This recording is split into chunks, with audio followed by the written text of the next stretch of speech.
Oi, pessoal, chegamos na nossa última parte do conteúdo de anticorpos e vamos agora falar das classes ou isotipos de anticorpos, que vão ser esses, né?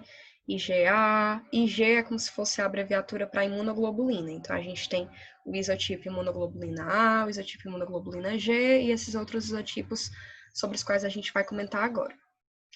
A IgA, ela vai ser muito importante na imunidade das mucosas, especialmente no TGI, no trato gastrointestinal e no trato respiratório. Essa imunidade das mucosas, né, é muito importante porque a gente vai ter que esses dois sistemas, eles vão se conectar ao meio externo por meio das cavidades do nosso organismo. No caso do TGI, principalmente a nossa cavidade oral, que vai ser a nossa boca, né, que vai conectar o meio externo a uma parte que está dentro de nós, que é o nosso sistema digestório. E no caso do trato respiratório, a nossa mucosa nasal, presente nas nossas narinas, que vai conectar também o meio externo, né, o ar que a gente respira, ao nosso sistema respiratório. Então é muito importante a gente ter imunoglobulinas específicas nessas mucosas, porque são áreas relativamente assim expostas, né, a patógenos, já que vão conectar o interior do nosso corpo à parte externa, ao meio externo, em que está muito mais sujeito a patógenos, né? Assim, no meio externo, os patógenos circulam, então fica muito mais fácil desses patógenos entrarem, seja por aspiração na minha via aérea, seja através da minha boca. A IgA, gente, ela é passada da mãe para o bebê através da amamentação. Então, assim, mais um motivo importantíssimo para se amamentar uma criança, porque a própria defesa da mãe, a IgA da mãe, no caso, vai passar para o bebê a partir desse processo.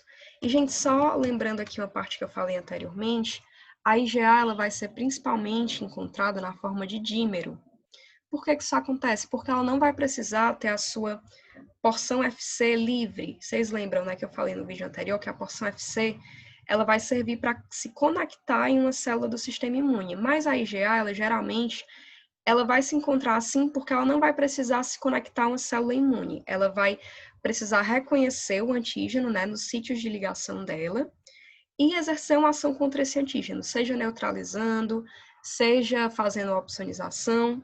Então, ela não vai precisar, para ter uma ação efetora, estar conectada a uma célula.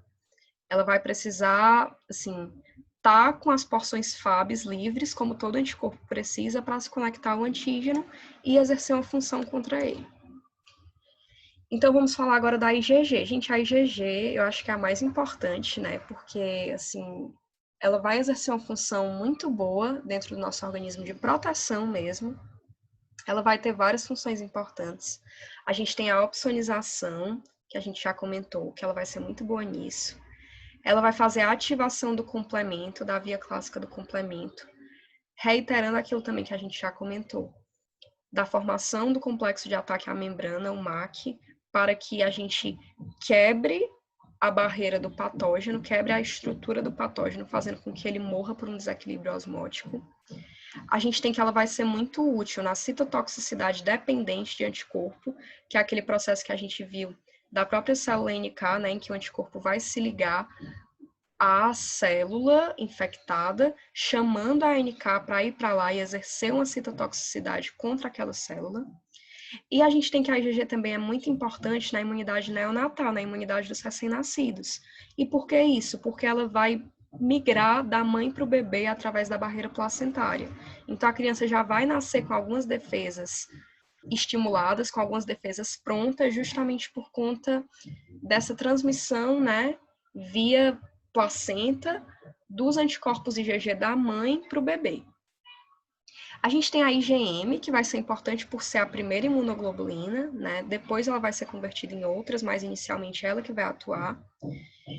E ela vai servir como BCR, né? Como a gente já comentou, porque ela vai estar lá como receptor da célula B, onde ela vai reconhecer o antígeno para depois exercer uma afinidade, né? Uma maturação da afinidade com ele, quando ela estiver assim realmente muito afim dele, digamos, muito conectada a ele, ela vai ser secretada. Quando ela é secretada, ela vai ser muito boa na ativação também do complemento pela via clássica, que é aquele processo que eu já expliquei para vocês. A gente tem ainda a IgE. A IgE vai ser importantíssima para as funções de hipersensibilidade tipo 1, se conectando, né, na sua porção Fc aos mastócitos, fazendo com que, quando a porção Fab se conecte com um alérgeno ou antígeno, né, no caso o alérgeno vai funcionar como antígeno, esse mastócito degranule, causando a reação alérgica. A gente tem também que vai ser muito importante na imunidade contra helmintes. Por quê? Porque a porção Fc vai se ligar aos eosinófilos, e quando a porção Fab reconhecer um helminto, o antígeno de um helminto, vai fazer com que esse eosinófilo degranule, liberando substâncias que serão tóxicas, no caso a proteína catiônica, né, a proteína básica principal, que vão ser tóxicas contra aquele patógeno. E a gente tem a IgD. Gente, a IgD, ela vai permanecer como BCR, então ela não vai ser secretada, tá? Assim, ainda tem muitos estudos que estão investigando a real função da IgD, não se sabe ao certo, mas ela vai servir, né, no caso, como BCR, ou seja, para reconhecer ali aqueles antígenos. A gente tem ainda os tipos de imunização, gente.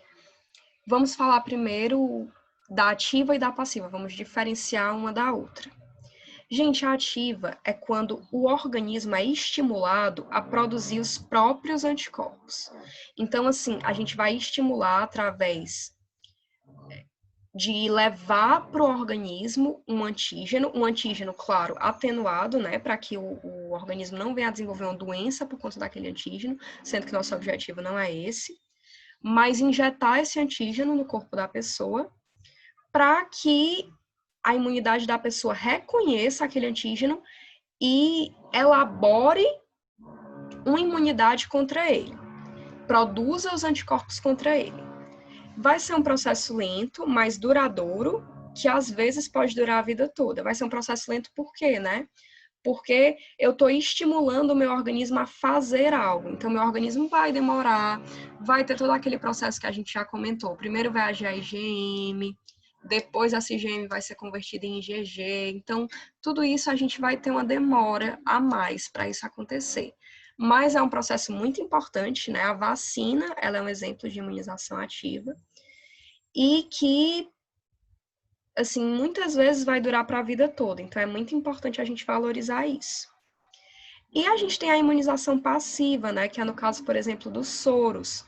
O que acontece? O indivíduo tá lá, digamos que ele levou uma picada de uma cobra, certo? Uma picada, sei lá, de alguma coisa. Aí a gente vai dar soro para ele. E esse soro vai conter anticorpos ativos, que vão ser produzidos por outro organismo, ou seja, eu não vou estimular o meu organismo a produzir anticorpo, mas eu vou dar anticorpo para o meu organismo, para que esses anticorpos ajam, causando uma imunização rápida. Então, eu não vou ter esse processo demorado de produção de anticorpo.